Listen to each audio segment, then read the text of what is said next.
Friends, welcome to Valamathi channel. நம்ம இன்னைக்கு இந்த வீடியோவில் என்ன பார்க்க போகிறோம் அப்படின்னா 11th ஃபிசிக்ஸ் எக்ஸாம்பிள் 3.5 தான் பார்க்க போகிறோம். கொஷின் பாருங்கள். A person rights a bike with a constant velocity v vector with respect to the ground and another bike accelerate with the acceleration a vector with respect to the ground.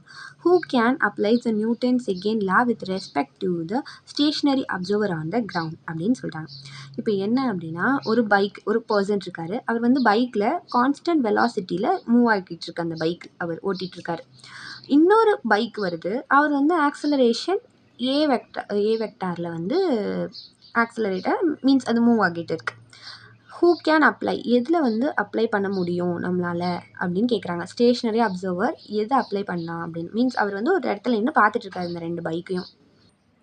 இப்போது என்ன அப்படின்னா, second பைக்கரால் வந்து Newton's second லாவை apply பண்ண முடியாது.